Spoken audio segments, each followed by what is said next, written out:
my router, which is WAS, and the right side router is my SD-WAN router, right? What we did is we have got it 2 VRF on the router, which is running left side, which is a WAS. Technically, we put the transport side in a different VRF, let's say VRF1, and service side in VRF-B. That way, I separated my routing table of transport side as service side at the router level.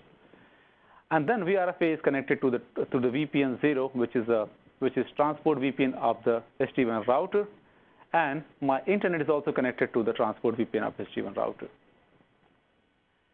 At the LAN side, I have layer 2 switch because I don't have layer 3 switch at the branch level. I'm running VRRP. With the help of VRRP, I made my left side router, which is WAS supported router, as an active router. So there is a way. The first step is like I can make him active. I can send him the traffic and ask him, through the traffic chaining, send the traffic to VRF-B and then send it back. If I do that, the same packet is going to be processed twice on the same router because I'm going to send him, you're going to send him back, and again, you're going to come back and take the SD-WAN. But with this solution, what I'm going to talk about, what I'm talking about here is like, I'm going to make this router, which is a right side, which is a router supported SRST or WAS as an active router. I'm going to send all my traffic to him, and that traffic is going to land to the VRF-B. It's going to leverage the SRST or WAS. And then the traffic is going to come back on the router, which is on SD-WAN, and from that will be tunneled through the MPLS or through the internet. Now, the problem could have when the return traffic comes in. So that is where we have to be very careful. We have to plan or define a policy to make sure something coming back should hit the router connecting VRF-B. Should not come back here. It can cause asymmetric routing, right? So to avoid that, we have to have a data policy. Say, you know what, if this is my source, this is my destination, please hit the VRF-B interface at the SD-WAN router to make sure it is simple, it is symmetric, right? Which means traffic gonna follow is active, it's gonna exit via VRF-B and go to the SD-WAN side and come back the same way, and things running as usual. There is another use case. So what we did just now was just a layer 2 switch you have had in the branch. Now we are going to have a layer 3 switch at the branch level. So this is just workflow what I just discussed. Now, some reason I have layer 3 switch at the branch level. What I can do is I can run a protocol like OSPF or BGP. I can filter that a similar way, or I can do just ECMP. Should be good. I can just have my ECMP running, or I can prefer the path, one of the path. If you look at the plus, is like preferred path. So I can prefer this path as a primary and go back, and again with the data policy, I can come back the same way, or with the routing protocol, I can say VRF-B, I'm the best one. I can come back in the same way. And if the router B goes down or this link goes down, everything will come directly to the SD-WAN device. If router B itself is out, the VRF-B router itself is out, everything will go via internet, right? So it's always going to be a backup path when router when the WAS or SRST router goes down. Do we have any questions on this? All right.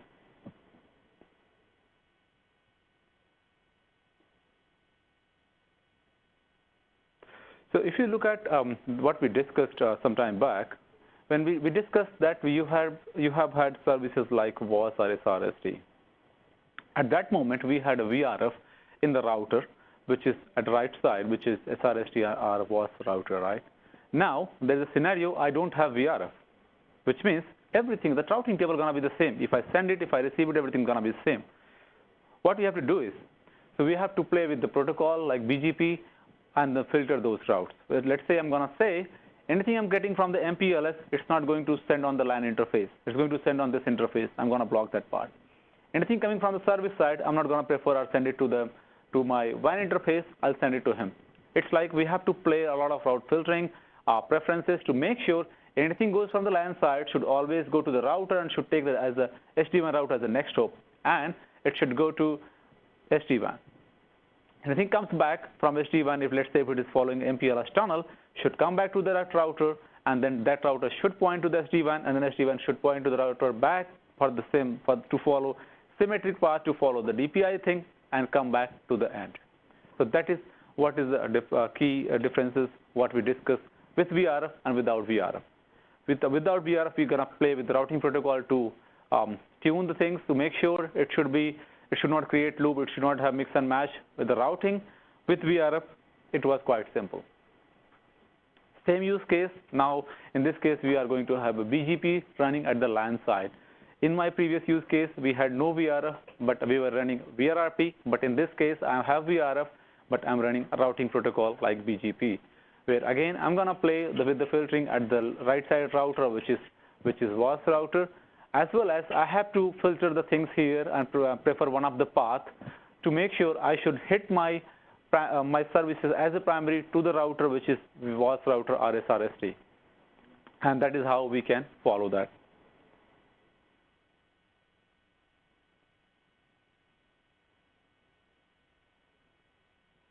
Yeah, we have a couple questions on WebEx. Sure. And it's related to the previous slide. This one? Yeah, I'm trying to read it here. There it is. Is it all IBGP in the branch in this scenario? Or is it, I assume it would We can run both. We can run IBGP, we can run EBGP is fine. In my case, I just followed EBGP. Okay. Yep. And the other one is, I understand how the VRRP controls the outbound, but how do you control the inbound to make sure it's symmetric? Yeah, so for that, we're going to have a data policy to make sure anything coming as a destination to my layer 3 switch should hit the SRSC router as a next hop, which means in my policy, this is going to be next hop. And there are a couple of ways. One is a policy, we can have centralized policy. Another is I can have a local ACL, I can say next hop is this. Anything coming, match this, the next hop is this. So there are a couple of combinations which we can use to set a path to make sure it should be symmetric. Do we have any other question about a feature about, let's say what we discussed, a couple of scenarios. You think that we have those challenges or we have faced in the field, and you would like me to address that, especially on the design part, especially on the product part, just let me know, and we can discuss right now. Because we have covered a couple of scenarios. If you look at the WAS, which is very common use case we get in the field these days. And the migration scenario like PNP, my friend asked the question like how we gonna leverage PNP when we have router running on SD-WAN. So if you have any questions on those, we can go one by one and take it right away. Any use cases you have? Yes, sure, go ahead. One thing we run into a lot is customers will have services in the underlay. So in VPN 0, they might have a SIP service hosted by their MPLS provider. Right. And the correct response for services in the underlay is to go through some sort of regional hub. And get into the underlay that way, but that's unacceptable from a latency standpoint, and that they won't have a layer 3 core. So I've seen how you can kind of extend VPN 0 through a V-edge into the core, but if they don't have a layer 3 core, that's not really an option.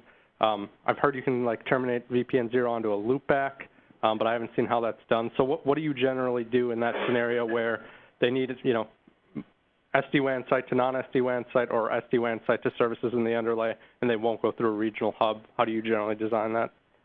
So at the branch level, right? Yeah, so there are multiple ways. If you take a use case of SD-WAN, XC-SD-WAN, and VH, we have two different scenarios altogether. So we are working on a couple of scenarios in SD-WAN to come up and to make sure this migration, especially this use case, should be very simple, and I should not use any other or extra device in order to achieve that part. We are working on that part. What we have done so far was we used to have, as you said, connect the provider edge router to the VPN 0. From the VPN 0, we can have normal interface without tunnel. We have a loopback interface which binds that tunnel interface, and we put that link from the VPN 0 to the service side and have the branch directly talk to the underlay. But when you do that, you have to place filtering at branch level, which means we are going to filter every branch about each route, right? Because we just need voice services to talk to each other, but we have to filter other services because other services could be available from other branches as well. Because I'm a branch, I have 10 branches. All the branches are going to leverage the same service, right? So, which means all the branches are going to directly leak to the MPLS, which means my routes are available from MPLS as well as SD-WAN. So we have to filter those parts, make sure I should only talk to my, or I can have the policy. I can say if you want to have destination as SRST, hit this as a next hop. If you want to have a destination or something else, this is what you do. So a couple of scenario what I did, as you pointed out was, I use sub interface. I use the sub interface and connected the interface to the MPLS router. I created two sub interface tunnel. One tunnel was in transport, and another sub interface I use in service side. I kept in the same VPN. So what I got is technically I'm using same one physical interface. That physical interface I convert into two sub interface, like VLAN model. One sub interface is my, let's say, .1 VLAN, let's say VLAN 2, which has IP address .2. Let's say 192.168.1.2 is connected as a transport. I enable TRAN interface and kept in VPN 0 and connected to my MPLS router. Another sub interface I kept in VPN service VPN, which is my VPN 1. Even today also in ISR we can do, and SD-WAN we can do it. And then I got VLAN 3 here at service side, and I got the IP address, let's say 10.10.3 here, right? Ultimately, it is one physical interface, but I have two sub interfaces. Now routing table is the same. We have used just one interface, but we got two sub interface in that, and we are going to reach to the MPLS provider directly from the service side as well as from the transport side. Does that? I was having a little bit of trouble following you, but does that require two IPs on the MPLS circuit then? Yes. Okay. In that case, yeah. Okay. Have you guys thought about just allowing leaking between VPN 0 and the services VPN to just do straight route leaking? We don't have plan at the moment doing that, because that seems like the simplest. Yeah, it's like I'm giving a loaded gun to you, so that's quite difficult. And well, like you said, that requires a bunch of special filtering as well. Exactly. So like let's say we do that, which means each and every branches are advertising same route through the underlay, through the overlay, through the SD-WAN, through the MPLS, right? And like the traffic is quite confused. Should I take this path or another path? And you can't apply filtering each and every level of each and every hop, right? So you have to be very careful when we do that part. So we are in work. We have discussed with a couple of customers and a couple of key customers we are discussing. So we explain the process. You know what? We can do that. People does that. But think about the scale what we do. We can go. We have customers running more than 10,000 branches at this moment, and I'm working a couple more. So if I go with this scenario, how can they gonna filter? That's not simple way to filter, and that's quite painful. But there are a couple of use cases which can help in this case, and I agree on that. But we have to just make sure we should filter those very sensitive way. Make sure if I'm learning from SD-WAN, I have to prefer SD-WAN as the primary. If I'm not learning something from SD-WAN, I can go with underlay. But there are ways like sub-interface way, or tomorrow once we have in SD-WAN, we have loopback available in transport side. You can have this one interface running, and you can leak from the VPN 0 connector cable to layer 3 switch. That's one way. So these are the way we can do as of today. And if you have VH device, you have loopback directly. You can do that. Again, the filtering is where we have to play everywhere. Yeah. So any other questions on these parts? Because these are very important topics when we get the questions like when we have WAS or when we have services like SRST, and you have to have connectivity directly to that service instead of going to the hub or one of the exit point.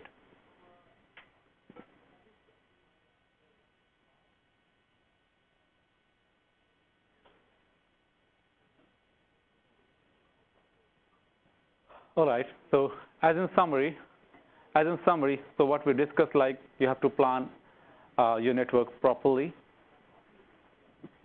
and have your and as a preferred model, we always appreciate and recommend you to have cloud controllers wherein you are not going to have those security management parts and having using instances, sizing and scalability and planning things. Those all are taken care by Cisco as a service to the customer.